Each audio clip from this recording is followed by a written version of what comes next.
L'image de ce jeune homme âgé de 12 ans, répondant au nom de Roger, risque de marquer à jamais les esprits de Congolais et Congolaises. Madame, Messieurs, très heureuse de vous retrouver dans le cadre de votre émission.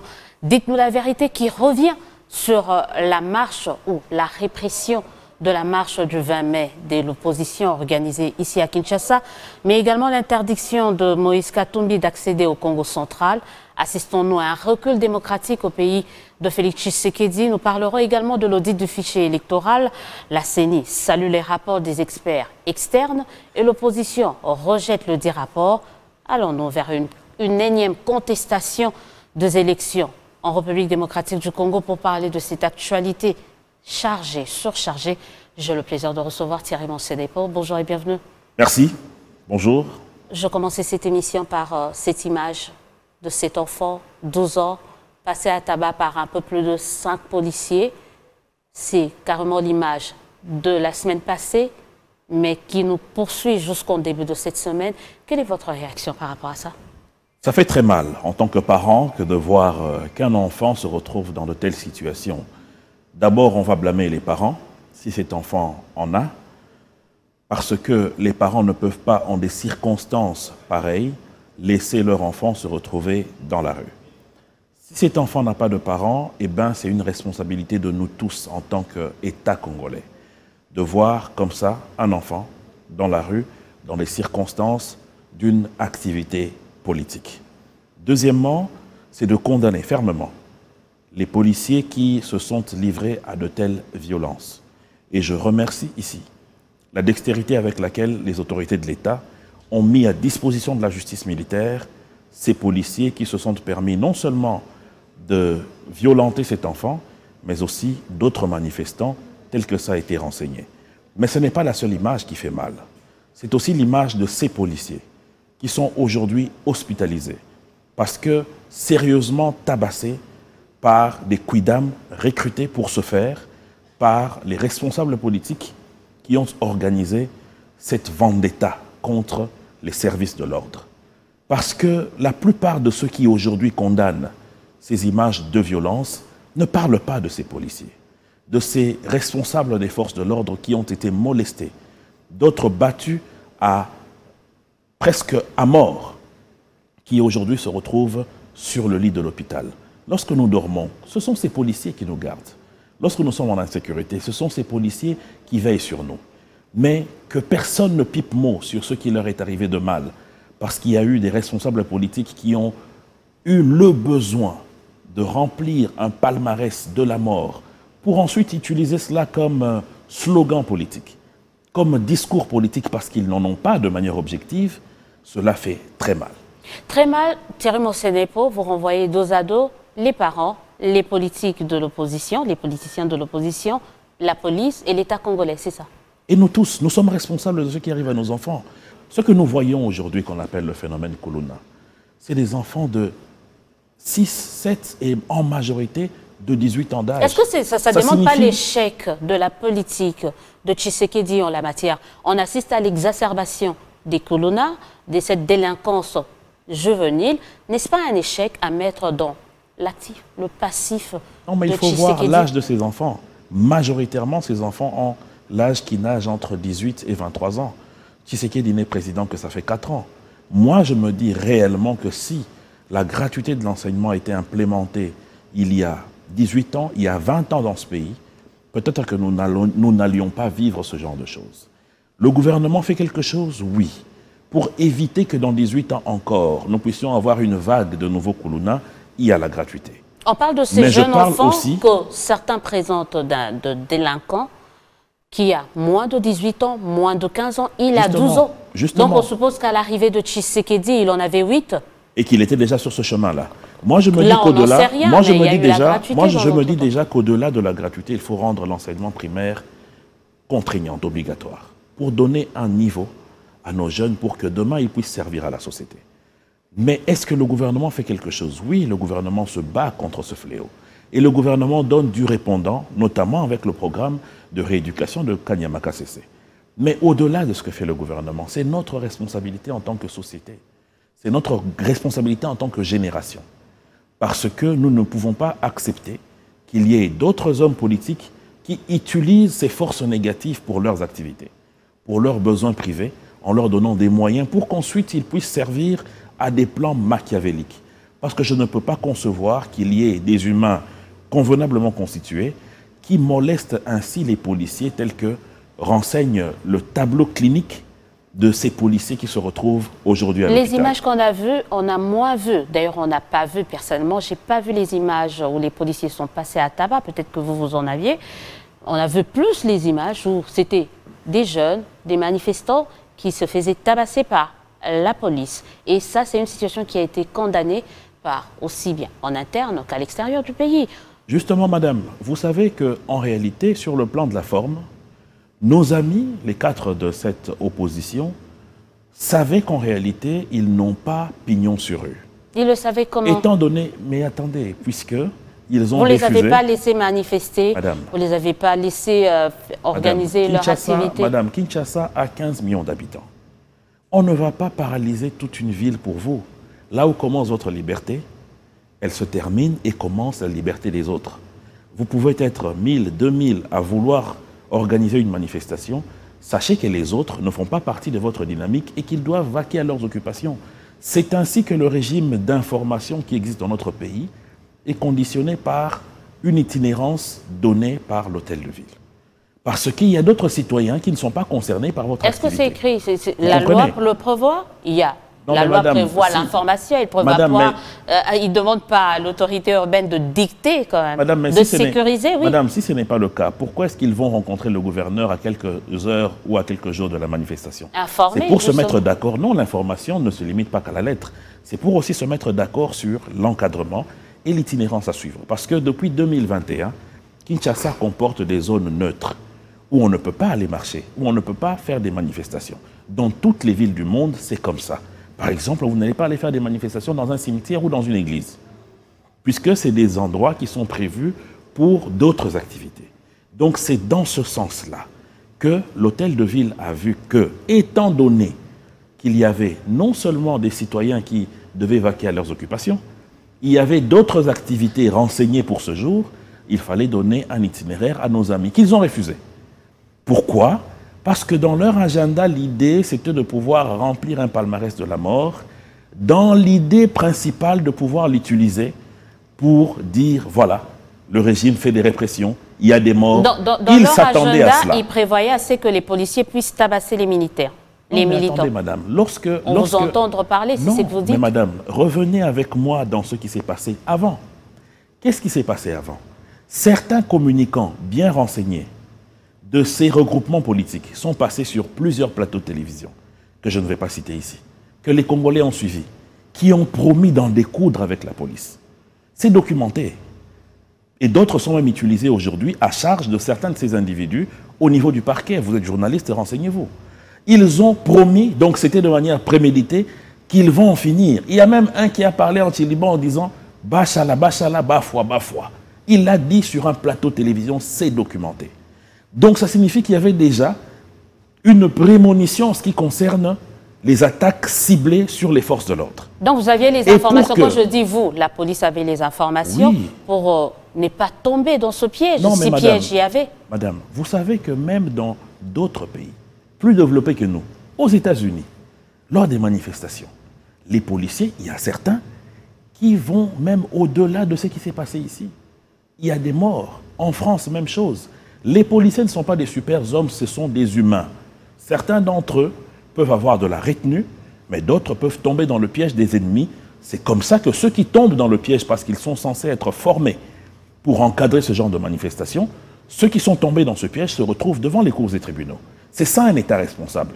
L'État ne va pas entrer dans le corps de chaque flic pour, de manière subconsciente, le téléguider. Les policiers sont responsables là où ils sont et quand il y a des bévures, ils payent. C'est ça un État responsable. Maintenant, lorsqu'on dédouane la responsabilité de ces quidam qui ont organisé cette vendetta, non seulement contre les policiers, mais aussi contre les paisibles citoyens, c'est de l'injustice.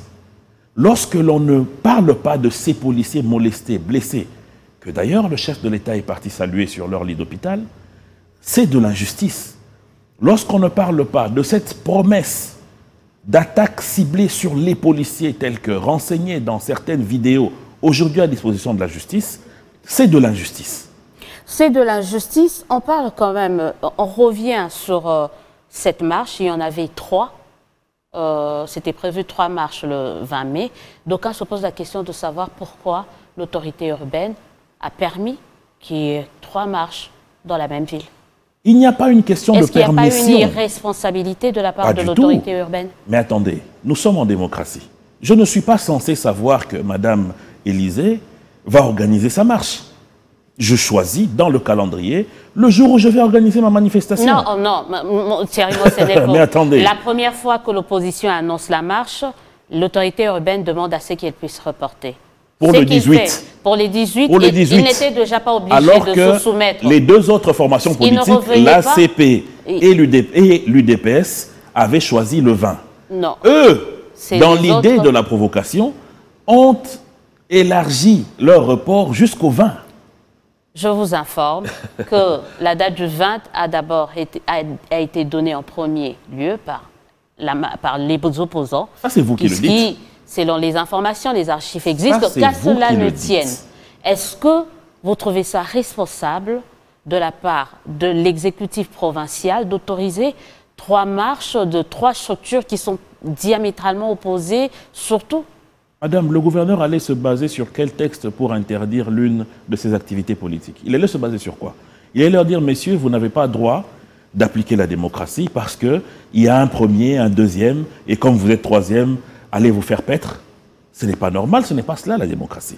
Le gouverneur a donc, fort de ces informations, proposé à différents groupes de suivre une itinérance différente pour éviter des collisions. Mais les 2 autres manifestations, étant donné qu'elles ont accepté de suivre les itinéraires mis en commun accord avec l'hôtel de ville, il n'y a pas eu de problème. Mais étant donné que le calendrier macabre des autres était prémédité, planifié, c'est ainsi qu'ils ont agi par la provocation. Ils ont recruté des casseurs de tibias pour s'en prendre aux policiers. Et c'est ce qui s'est passé malheureusement. Les opposants reviennent à la charge et disent et accusent Ngobila de vouloir importer Yumbi à Kinshasa. Mais ça, c'est de n'importe quoi. Le gouverneur Ngobila a été lavé de cette affaire de Yumbi, où il y a eu une commission du ministère des Droits humains en 2019 qui est partie et a fait l'état du fait qu'il y avait réellement des attaques entre communautés et que ce n'était pas du fait du gouverneur qu'il aurait incité une communauté contre une autre. C'était pendant qu'il était gouverneur et il a laissé Yumbi dans un état quand même, dans un petit état. C'est comme si aujourd'hui vous dites que le président français est responsable des rixes qui se passent à Marseille. C'est méchant. Non, nous parlons de quelqu'un qui a un parcours. Les faits sont liés. Bien sûr. On a vu des machettes à Yumbi et les opposants disent qu'ils en ont vu ici. Est-ce qu'on assiste à une importation de ce qu'ils ont? Les opposants en ont vu, oui, c'est bien beau ça. Mais je peux vous dire aussi que les plaies que portent les policiers à l'hôpital sont des plaies de machette. Et la police va tomber sur cela. Et le gouverneur de la ville, Dieu merci, a porté plainte contre les responsables de ces partis politiques. Donc il ne faut pas dire ici qu'il y a Yumbi à Kinshasa parce qu'à l'époque des faits, le gouverneur Ngobila s'est impliqué ensemble avec les autorités de Kinshasa pour éteindre ce feu qu'il y avait dans la province du Maïndombe. Il y a eu des morts, malheureusement, il y a eu des déplacés, malheureusement, mais il ne faut pas imputer cela sur la tête du gouverneur. Le gouverneur a déposé plainte, en tout cas il a annoncé pouvoir déposer plainte, j'espère qu'il l'a fait. De l'autre côté, les opposants demandent à ce que la Cour pénale internationale puisse se saisir de ce dossier, en tout cas du dossier de tout ce qui s'est passé le 20 mai. Donc il y a des enquêtes. Oui, qu'ils attendent. Est-ce que c'est extrapolé? Il n'y a pas de problème. Qu'ils attendent la Cour pénale. Mais en attendant, la justice de notre pays va traquer. Ceux qui ont dit avant qu'ils vont distribuer la mort envers les policiers, envers les Congolais, envers les Kinois. Les vidéos sont là et renseignent. 2, la justice congolaise va se saisir de tous ceux qui ont instrumenté des casseurs de tibia et qui ont violenté les policiers. La justice congolaise va se saisir de ceux qui sont passés sur les médias pour s'en prendre à une tribu, pour s'en prendre personnellement à des individus et à des autorités. Et on verra si la CPI va prendre son temps ou quoi. Ça, ce n'est pas notre problème. Nous, on regarde la justice de notre pays. Et ce n'est pas acceptable que l'on puisse comme ça traiter les informations de manière sectorielle selon que l'on veut plaire à tel groupe ou à tel autre. Sur le plan de la forme, cette marche a été plutôt une vendetta qui a été préparée contre les institutions de la République, mais surtout ciblée sur les forces de l'ordre. Au-delà de cela, sur le plan du fond, je ne sais pas si on va en parler. On en parle, Merci. mais je voulais que, toujours sur le plan de la forme, on va faire un parallélisme avec l'ancien régime. Vous étiez aux côtés de Kabila quand certains opposants, aujourd'hui au pouvoir, dénonçaient les répressions de la part de l'ancien régime. Aujourd'hui, vous êtes aux côtés de l'actuel pouvoir. Les opposants dénoncent la même chose. Répétition de l'histoire. Ou vous estimez être chanceux de vous trouver du bon côté de l'histoire? Je ne sais pas ce que vous appelez être du bon côté de l'histoire. Ça vient de l'union sacrée. Hein? Si être du bon côté de l'histoire, c'est être du côté du droit des institutions de la République qui ont été installées par le vœu primaire du peuple. Si c'est respecter les lois de la République, alors là, je serai toujours de ce côté-là. Mais si c'est être dans le rang... Comme vous l'étiez du temps de Kabila, quand l'actuel président dénonçait les répressions. Attendez, madame, lorsqu'il s'agit de violenter les forces de l'ordre, de violer les consignes qui ont été données pour encadrer les manifestations publiques, je ne vais jamais transiger sur cette question-là. C'est être républicain et je le suis. Vous répéteriez par exemple le même tweet qu'à l'époque où vous disiez à Tshisekedi qu'il n'y a pas eu répression quand il était dans l'opposition? Je peux vous dire que la répression ne s'explique pas dans le cas où il y a des individus qui, de manière préméditée, ont promis la mort, le désordre, le désastre envers les paisibles citoyens de Kinshasa et qu'ensuite, ce qu'ils ont promis se réalise. Et que même des policiers en meurent. Je ne serai jamais d'accord du côté des policiers qui molestent des manifestants.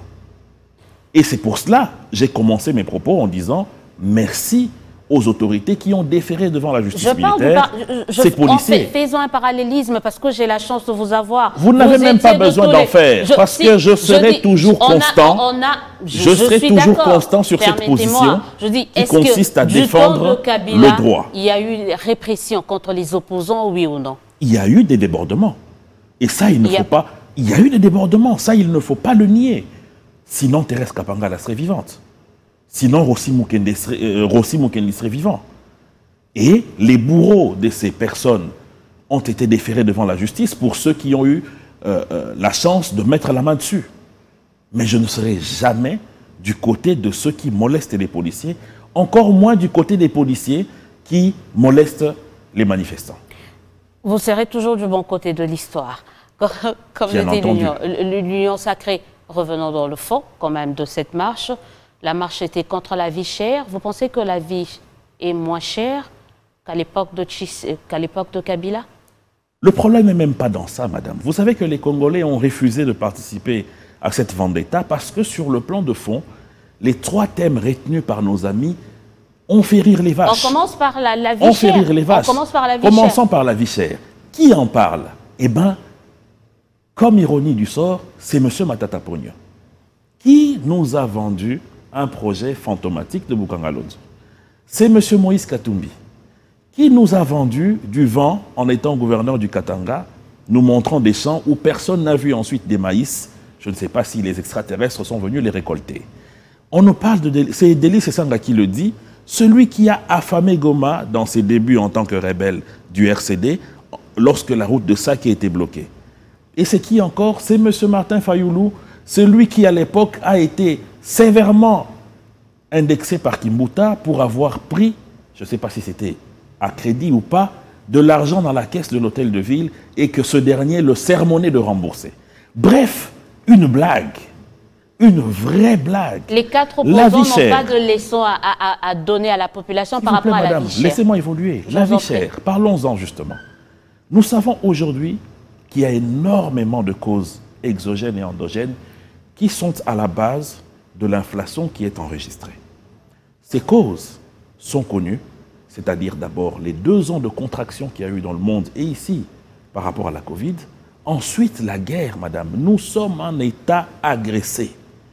Les dépenses de souveraineté sont en train de primer aujourd'hui parce que nous devons armer Nous devons augmenter le budget de notre armée. Aujourd'hui, on en est à 1,6 milliard. Ça signifie qu'il y a des sacrifices à faire. Bref, cela impacte la vie des Congolais.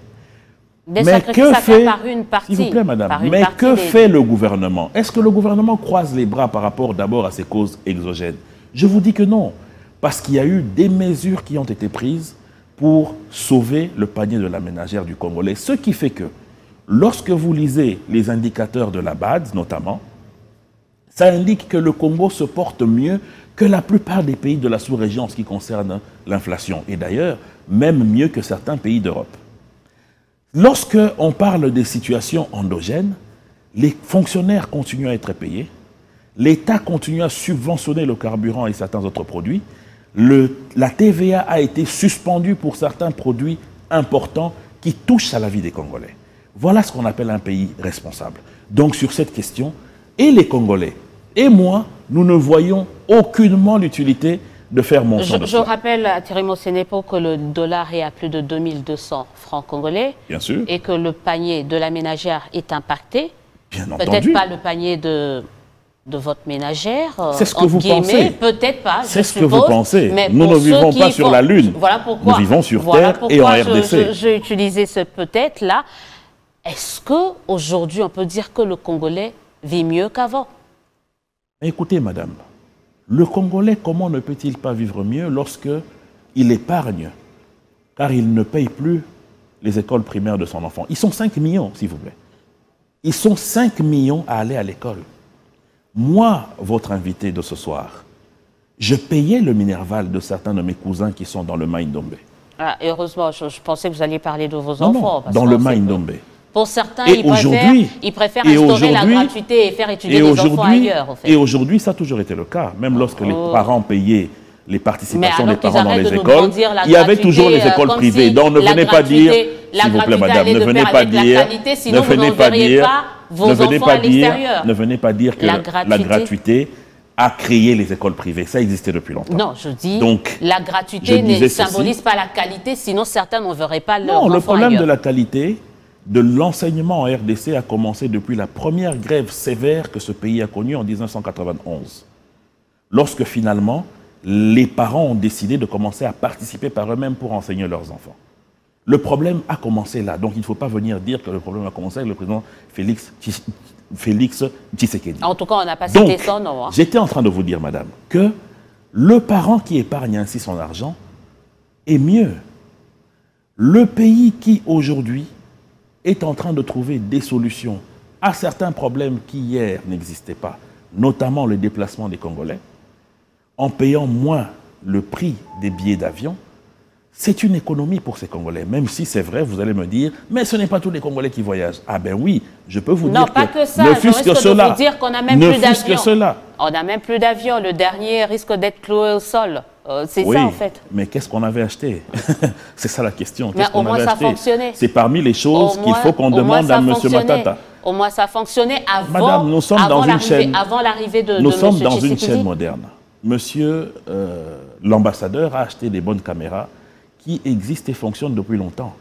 Ça a permis d'amortir cet équipement. Mais s'il y avait un directeur technique de l'époque qui avait acheté des caméras obsolètes, vous pensez que ça allait exister jusqu'à aujourd'hui? Donc il ne faut pas dire qu'il fallait acheter pour acheter. Il y en avait pour parce qu'on pouvait compter un tel nombre d'avions. Donc les avions se sont détériorés juste après le départ de Matata. Nous risquons de nous perdre. Donc je vous disais ceci, que le panier de la ménagère, certes, est impacté par des problèmes exogènes et endogènes, mais des réponses sont données. Et au-delà de cela, il y a des artefacts qui sont mis en place pour permettre aux Congolais de mieux vivre ici dans son pays. Mieux vivre, on prend le deuxième sujet, en fait, deuxième thème par rapport à la marche, c'est la sécurité ou l'insécurité. Les opposants reprochent à Tshisekedi de ne pas avoir pris les bonnes décisions au bon moment et d'entretenir carrément cette insécurité et de le généraliser. C'est rigolo. Nous avions plutôt souhaité à ce que, lors de leur première réunion à Lubumbashi, que ces quatre fantastiques puissent nous pondre un communiqué dans lequel ils condamnaient l'agression du Rwanda sur notre pays. Mais ils l'ont déjà fait en boucle. Non, non, non. Eux, les quatre, non. Je parle, M. Fayoulou, pour ça, je peux le féliciter. Lui, Sangha l'a lui fait. Ne blague pas. Katumbi l'a fait. Quand? Mais il a toujours fait. Quand le Rwanda, il attaque le Rwanda, lui. Dieu merci. Donc, madame, je vous dis que ça, c'est déjà le premier point. Le deuxième point. On reste d'abord par rapport au Rwanda. Qu'est-ce que vous reprochez, par exemple, à Katumbi? De ne pas citer nommément le Rwanda ou de ne pas condamner l'agression? Madame, les deux. Les deux. Ça ne se négocie pas. Pourquoi doit-il le faire? Ça ne se négocie non, mais pas. Pourquoi devrait-il le faire? Il doit le faire parce qu'il se dit être leader d'opinion. Il doit le faire parce que l'Union sacrée le dit? Non, mais madame, s'il vous plaît. Ce n'est pas nous qui étions le premier à le dire.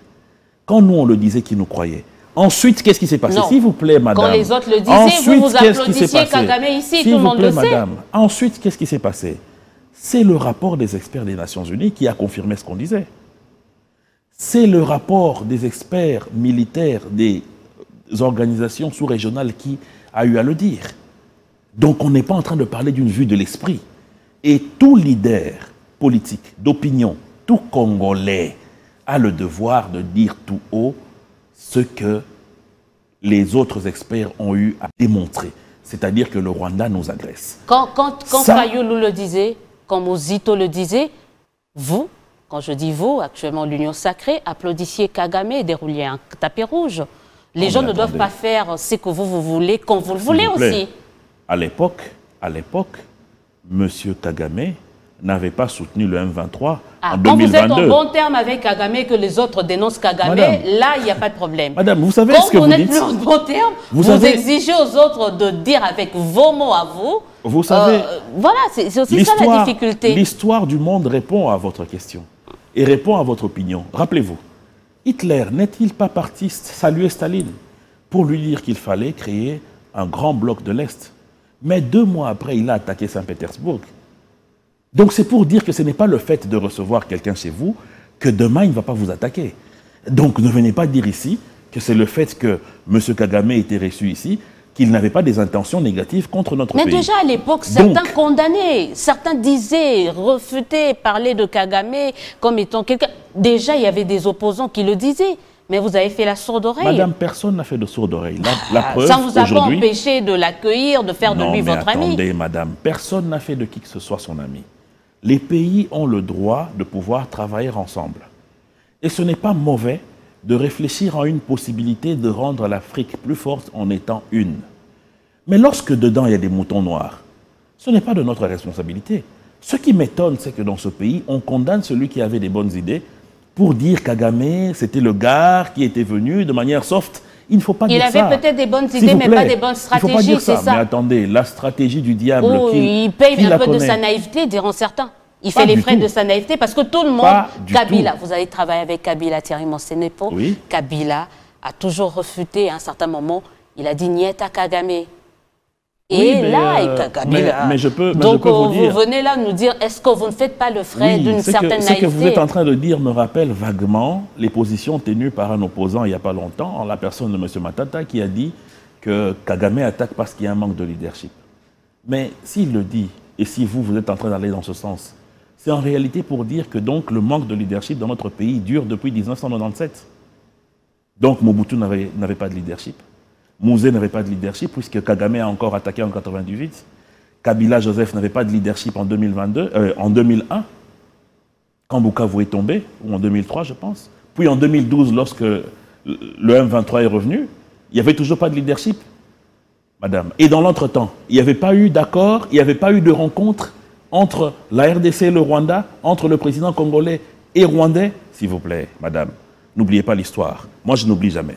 Donc, c'est pour vous dire ceci, que nous avons souhaité à ce que nos amis puissent réfléchir sur une possibilité d'avoir une même voix que tous les Congolais. 1. 2. Quand il parle de cette insécurité de l'Est, le président Félix Tshisekedi fait des efforts énormes qui n'avaient jamais été faits. Premièrement, nous avions une moyenne d'âge de notre armée de 50aine d'années. Aujourd'hui, nous en sommes à des milliers, de dizaines de milliers de recrutements des jeunes pour renforcer notre armée. Deuxièmement, nous avons doté l'armée d'une loi de programmation militaire qui fait quitter d'à peine le tiers du milliard à 1,6 milliard pour renforcer notre armée, pour le financement de l'armée. Il y a des structurations qui ont été faites et même l'établissement de l'état de siège aujourd'hui est prouvé que ça a été parmi les éléments forts pour la sécurisation de cette partie du pays. Maintenant, lorsque les amis parlent de l'insécurité dans l'Est, posez-leur la question. Qu'est-ce qu'ils veulent dire exactement par là? Parce que vous savez, la question de l'insécurité dans l'Est, elle est vague, elle est floue. Il faut circonscrire le cadre. Nous avions à l'arrivée du chef de l'État à la tête de ce pays plus de 120 groupes armés. Il y a une bonne, plus d'une dizaine d'ailleurs, qui s'est rendue vers le Nairobi pour signer l'accord de paix et déposer les armes. Une partie de Codeco a accepté et d'autres groupements armés aussi. Ça, ils n'en font pas mention. Il n'y a que le M23. Pas tout le M23, parce que l'aile, pasteur, j'oublie son nom, Runiga a accepté d'aller discuter à Nairobi. Mais c'est ce bandit de Ngoma Willy et toute sa bande qui ont accepté de récupérer les armes contre le pays.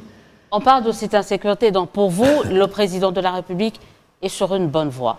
Nous sommes sur une bonne voie. Une bonne voie. La preuve, le M23 n'avance plus. Non, ça fera bientôt une année qu'une partie du pays est occupée. La preuve, on va en parler tout à l'heure, il n'y a pas eu enrôlement dans une bonne partie du Nord Kivu.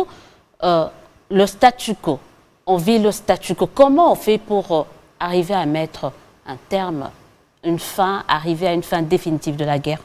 D'abord, il faut s'attaquer à la cause. Parce que depuis 1998, on s'est attaqué aux effets.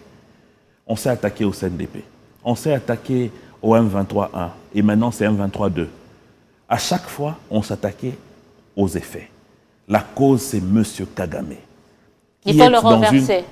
Non, il faut le mettre en dehors du système, de continuer à armer les forces négatives pour déstabiliser notre pays. Oui, il faut le renverser. La responsabilité de le renverser, c'est aux Rwandais, ce n'est pas notre responsabilité. Mais oui, nous, comment on arrive à mettre fin à ce système? Voilà, ce système, pour qu'il termine, premièrement, c'est de refuser à ce qu'il y ait des enrôlements, des brassages et de mixages avec des infiltrés qui viennent ensuite être les charançons dans le fruit. Ça, déjà, ce régime a pu obtenir ça avec la majorité parlementaire qui a donné une recommandation au gouvernement dans ce sens. Donc déjà, ça sera difficile prochainement pour ces charançons d'entrer dans le fruit qui est notre armée. Un. Deuxièmement, il faut réellement avoir une armée forte. Qui dit armée forte? C'est des troupes mécanisées et jeunes, c'est de l'équipement, c'est des moyens pour cette armée. Les législateurs ont donné cette possibilité à cette armée. Troisièmement, c'est la diplomatie. Dire au monde entier, voilà le bourreau. La conséquence, c'est quoi? C'est que 53% du budget du Rwanda est soutenu par les bailleurs de fonds extérieurs. Asphyxier ce régime, c'est lui empêcher de continuer à financer ces sous-fifres qui sont ici en République démocratique du Congo. Le problème ici, c'est de savoir quand est-ce qu'on va récupérer tous nos territoires. Madame, il faut qu'on attende, non, je pose la question, il faut qu'on attende vos trois solutions, cette armée forte, cette armée exempte de brassage, parce que là, le problème, c'est maintenant, on fait quoi pour récupérer l'entièreté de notre territoire? Mais on agit, et c'est ce qui est en train d'être fait. Mais vous dire que dans combien de temps, madame? Lorsque la guerre a éclaté par l'assassinat de l'ambassadeur d'Autruche, vous pensez que les Européens savaient que ça allait partir à 45? Personne ne le savait. Donc, elle peut se terminer vite, tout comme elle peut aussi se terminer un peu plus tard, mais l'essentiel, c'est de voir si les responsables pour notre pays agissent ou non. Je viens de vous dresser un tableau des différentes actions qui sont menées pour permettre à ce qu'on puisse, cette fois-ci, en finir. Je parlais agir, oui, les gens attendent plus des actions, mais bien plus encore des résultats. Jusqu'à présent, mais les résultats sont là. Est toujours occupé. Si il n'y avait pas... Je parle de fait, Bunagana est toujours occupé. Bunagana est occupé par qui? Justement, on va parler de cette force de l'EAC que est en question allons en parler. Par le président lui-même. Le M23 qui projetait d'être à Goma aujourd'hui, ils ne sont pas à Goma. Ils ont planifié d'asphyxier Goma en bloquant la route de Saké. Où sont-ils aujourd'hui? Ils étaient à Bunagana, ils percevaient même les taxes. Où sont-ils aujourd'hui? La représentante du secrétaire général des Nations Unies affirme que les M23 n'ont pas opéré de retrait. Ça vient d'elle. Donc on suppose que c'est toujours le M23 qui occupe ces différents territoires. Madame, parce que la MONUSCO le dit. Nous sommes le premier à le dire, on n'a pas besoin de la MONUSCO. Nous sommes les premiers à dire que le M23 a certes débuté en retrait, mais ce retrait n'est pas effectif. Nous sommes les premiers à le dire, on n'a pas besoin de la MONUSCO pour ça. Donc ils occupent toujours Rutshuru, Bunagana et d'autres territoires. Pas comme avant. Les forces de l'EAC ont pris des positions de remplacement par rapport au M23. Les opposants reprochent également à Tshisekedi non seulement de s'être allié à l'EAC, mais également avec l'Ouganda, par où le M23 est entré. On trouve ça un peu paradoxal de s'associer à des personnes qui, en fait, vous combattent. Je ne vois pas ça de cette façon-là. Dans la mesure où l'entrée de l'EAC, de la RDC dans l'EAC, a une importance économique pour notre pays. Puisqu'à chaque fois, les économies s'agrandissent par l'ouverture des marchés. Plus vous avez des consommateurs, plus vous avez un grand marché, plus l'économie est en train de s'améliorer. C'est même pour ça qu'il y a eu la création de la ZLECAf par la Commission de l'Union africaine. Maintenant, en ce qui concerne principalement le fait de l'armée, de la branche armée de l'EAC, il y a beaucoup à redire. Premièrement, c'est une première mission pour cette armée de pouvoir exercer sur un autre territoire. Il faut comprendre que on est un peu leur cobaye, quoi, un champ d'expérimentation de la première force Madame, de l'EAC. Madame, je vous dirais que... on en rigole, mais bon, je vous dirais que ne soyez hein. pas si ingrat parce que il y a de fortes chances que s'il n'y avait pas, à ce moment-là, un déploiement des militaires kenyans, nous ne serions pas en train de parler le langage que nous parlons aujourd'hui. Donc c'était une bourde du président de la République de remettre en cause l'apport de l'EAC. Parce qu'il s'est juste après, il a rétropédalé. Il n'a pas remis en cause.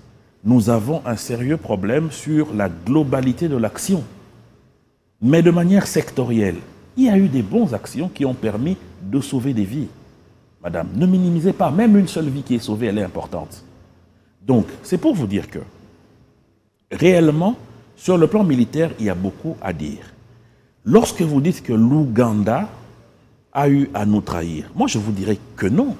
L'Ouganda n'est pas notre ennemi. Sinon, pourquoi nous serions aujourd'hui en train de traquer l'ADF Nalu avec l'Ouganda?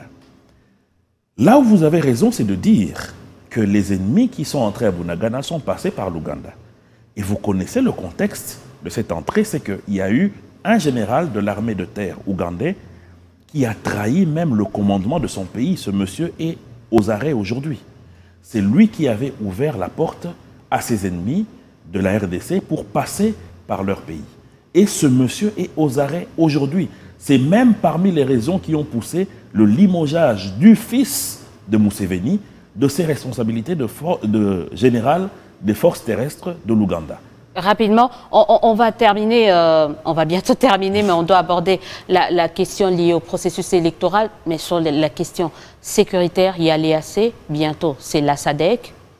On avait déjà la MONUSCO, ça fait un peu trop de troupes en RDC. Je ne crois. Rappelez-vous de ces militaires français qui sont descendus à Kolwezi. Beaucoup de ceux qui étaient là-bas pensaient que ça n'allait jamais finir. Mais grâce à cet apport militaire, Kolwezi a été sauvé, la province du Katanga à l'époque a été sauvée des mains des insurgés. Donc la RDC a besoin de tout le monde. Autant que la RDC aide tout le monde, la RDC aide la Centrafrique.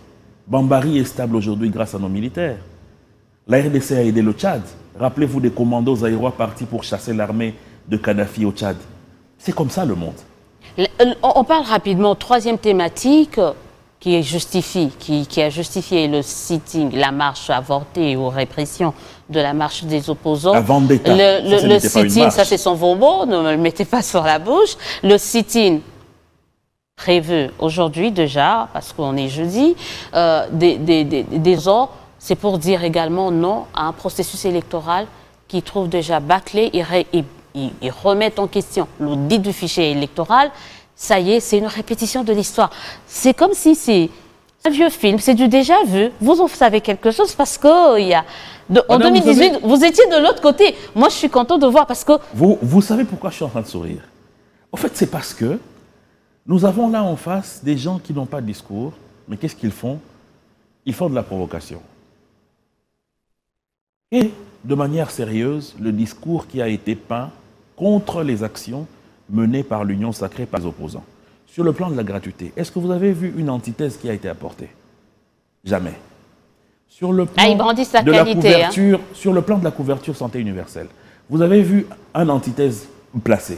Jamais. Sur le plan de la mobilisation des recettes? Jamais. Sur le plan de la sécurité, que du pipeau et du blabla. Sur le plan de la représentation des femmes? Jamais. Que du pipeau, que du blabla. Même dans leur équipe de 4, on ne sait même pas où est la place de la femme. Bref, maintenant, ils en viennent à la CENI. C'est un peu comme dans l'Union Sacrée, hein, c'est l'équipe de 6. Ils en viennent maintenant, donc vous n'êtes pas un bon élève en la matière. Premièrement, l'hôtel de ville leur a dit, via le communiqué du vice-gouverneur, il leur a demandé de ne pas faire cela à cet endroit qui est le boulevard du 30 juin, puisque c'est une zone neutre. Et c'est normal, dans toutes les villes, les grandes artères sont des zones neutres. Et ils ont répondu en disant que c'est zone neutre quand il s'agit de l'opposition. Récemment, Gobila disait Njili, Kingasani, zone neutre. Mais on a vu la majorité, non mais la majorité organisée, une semaine a organisé des meetings à Massina. À Massina, dans le terrain municipal. Non, mais on avait décrété. Pas dans la rue. On a décrété la rue, on a décrété la commune. Non, on n'a pas décrété. District quand même. Non, il parlait des grands arracinas. Il n'a pas parlé du terrain municipal. Non, on a parlé des zones neutres. Non, une zone neutre ne se pas que dans les artères. Madame, le terrain municipal n'est pas zone neutre. Le boulevard est zone neutre, ça appartient à tout le monde. Et c'est un artère névralgique pour la circulation de Kinshasa. Lorsque les Quidam décident, pour leur propre cahier de charge, de le bloquer, ils bloquent une ville. Maintenant, ils vont là-bas faire quoi? Ils disent que Kadima, ce n'est pas l'homme qu'il faut. OK. Ils se prennent donc pour les confessions religieuses qui ont fait le choix sur Kadima. Sur l'organisation et le fonctionnement de la CENI est clair. Le président doit venir de la société civile sous branche confession religieuse. Deuxièmement, ils parlent du fichier électoral. Qu'est-ce qu'ils veulent? Ils ont voulu... La CENI a prévu... Ils parlent d'un cabinet d'audit externe. Oui, il y a eu audit externe. Maintenant, s'il vous plaît, madame, lorsque vous avez des gens qui vous disent l'audit externe que nous on veut, c'est tel. Madame, soit nous sommes un pays avec des institutions qui fonctionnent, soit on fait de la maternelle. Et ils n'ont pas donné le nom, ils parlent d'un cabinet d'audit externe qui va être recruté par la CENI. Mais il y en a eu, parmi les 5, il y en a eu, oui ou non? Il y en a eu. Quand la CENI a publié le calendrier, il a parlé de l'audit externe sans citer que ça doit être l'OIF ou ça doit être un tel. On a parlé d'une audit externe, c'est-à-dire des experts qui ne sont pas congolais. Et ces gens sont venus, ils ont fait l'audit, ils ont élagué 2 millions de doublons. Et le fichier a été consolidé, ce qui a donné lieu à la délivrance par le président de la CENI auprès du VPM de l'Intérieur du projet de loi sur la répartition des sièges. Alors de quoi est-ce qu'on parle? C'est l'échec qu'ils sont en train de voir qui est en train de les crisper. Alors ils sont en train de préparer une revendication plus tard en des débuts de violence aujourd'hui. C'est aussi simple que ça. Au nom de la liberté d'expression, de mouvement, de manifester, pourquoi ne pas le laisser faire? C'est un droit. Madame, qui leur a interdit, le vice-gouverneur Gekoko leur a donné des endroits où ils peuvent... Et même d'aller à la CENI. Qui les a... Le président Kadima chaque jour dit « Je suis ouvert pour tout le monde ». Monseigneur Cholet, qui malheureusement a aussi fait un communiqué sans pour autant condamner les propos de tribalisme, les attaques sur les policiers, est allé à la CENI plusieurs fois, déposer des cahiers de charges, parler avec le président. Mais lorsqu'il faut empêcher, moi, mon bureau se trouve à 0 mètre de la CENI, donc demain, je ne vais pas aller au travail parce qu'il y a des gens qui ont décidé de prendre en charge le boulevard du 30 juin. Très rapidement, on va terminer. On parle toujours de certaines restrictions selon certains, des libertés ici en République démocratique du Congo, avec cette affaire de Moïse Katumbi, interdit d'accéder au Congo central. Il n'y a pas eu d'interdiction de M. Moïse Katumbi. Hein. Il n'y a pas eu d'interdiction à M. Moïse Katumbi, qui est un Congolais, de se rendre dans une province de son pays. Le gouverneur Badou lui a écrit, ou a écrit à son regroupement politique pour dire, sur base des informations sécuritaires que j'ai, je vous propose, 1, de réduire en une journée vos activités politiques, 2... Ça ne revient pas, ça c'est jamais... C'est une première dans l'histoire. Vous demandez à un parti politique de réduire ses activités. Madame, je pense que... Madame, on est dans quel pays? Je pense qu'on minimise les dangers existentiels qui pèsent sur le Congo aujourd'hui. En tout cas, sous le régime de Tshisekedi, on voit que le pays est devenu une zone insécurisée. Ça n'a rien à voir avec... La sécurité partout. On vous en croit parler, la sécurité du Congo central, à l'est du pays. On a évité même de parler du Bandundu. Le Congo a toujours partout. souffert de ces problèmes d'insécurité et il faut que nous travaillions pour régler ce problème. On est avec vous ici quand la RTNC a été pris d'assaut, un matin. On était avec vous ici lorsque le palais du président de la République était attaqué par les Enyélé. Donc il ne faut pas dire que c'est des faits qui se passent seulement sous Félix, encore que l'État est en train d'agir pour réguler ces problèmes. Donc M. Katumbi, de manière délibérée, a refusé d'entrer dans le Congo central, lui-même. Les militaires qu'on a vus, vous biaisez l'info, restons dans les faits. Oui, ces militaires-là ont communiqué officiellement, il y a les images qui sont là. Oui, ils ont dit qu'ils ont reçu l'ordre du gouverneur de ne pas laisser passer M. Katumbi. Mais le gouverneur vient de parler, il a dit qu'il n'a jamais donné cet ordre. Voilà, on se retrouve maintenant, il faut s'attaquer Madame, est-ce que vous avez écouté ou entendu un policier vous dire nous n'avons pas le droit de faire passer M. Katumbi? Les images sont là, c'est la manifestation qui a été interdite. M. Katumbi n'a pas voulu entrer au Bas-Congo parce que pour lui, il ne peut entrer là-bas que pour une manifestation. Et voilà le genre de leader. Il ne peut pas entrer pour voir les populations. Lui ne doit entrer là que pour une manifestation. Voilà, des gens qui prétendent être mieux que l'Union sacrée ou notre leader. On s'en tient au fait. Si le gouverneur a donné une autre version, en tout cas les policiers... Le texte est là. Hier, le gouverneur a écrit. Le gouverneur a écrit. Il a dit, posez votre manifestation puisque je dois vous sécuriser. C'est aussi le droit de ses opposants qu'ils soient sécurisés. Je dois vous sécuriser, poser ça de 48 ou 72 heures pour que cela se passe mieux. Où est le problème là-dedans si on doit vous sécuriser? Mais étant donné que le paradigme de vendetta est toujours en eux, ils ne peuvent pas accepter une sécurisation. Il fallait à tout prix forcer et y aller, qu'il y ait des problèmes, qu'il y ait d'autres éléments envoyés à des ONG amis pour qu'ils puissent tweeter et ainsi de suite. Voilà le plan. Mais qui malheureusement est à chaque fois déjoué. À chaque fois. À chaque fois déjoué, Thierry Mosenepo, merci. Je crois qu'on a passé en revue. C'est à moi de vous remercier. Un mot de la fin pour conclusion. Le mot de la fin, c'est de dire merci aux Congolais, qui aujourd'hui sont un peuple qui croit aux objectifs, aux projets, à ceux qui leur est présenté de manière claire, qui ne sont plus d'accord avec le tribalisme ou l'ethnicisme ou encore de la ségrégation, qui ne sont plus d'accord avec des vendettas sur les policiers, les biens publics et les biens privés, qui sont en attente du processus électoral qui puisse aboutir aux élections. Et à des élections où vont se croiser les chocs des idées et non des conciliabules, des préparations obscures en phase avec des agendas et des palmarès macabres où on va brandir la mort et les blessures des Congolais comme étant l'élément clé pour se faire choisir. Pas du tout. Merci beaucoup d'avoir répondu à notre invitation. C'est à moi de vous remercier. Toujours président... l'inamovible président de la Ligue des Jeunes. Je vieillis comme président de la Ligue des Jeunes. Franchement, M. Méndé, changez-nous. Délesté de ces choses au prochain congrès, parce que je sens le poids de l'âge. Devient incompatible avec... Ça devient incompatible. En tout cas, on se dit au revoir, à très très bientôt. Merci de renouer avec nous, de continuer à nous faire confiance. On se dit au revoir bientôt pour un nouveau numéro de votre émission. Dites-nous la vérité.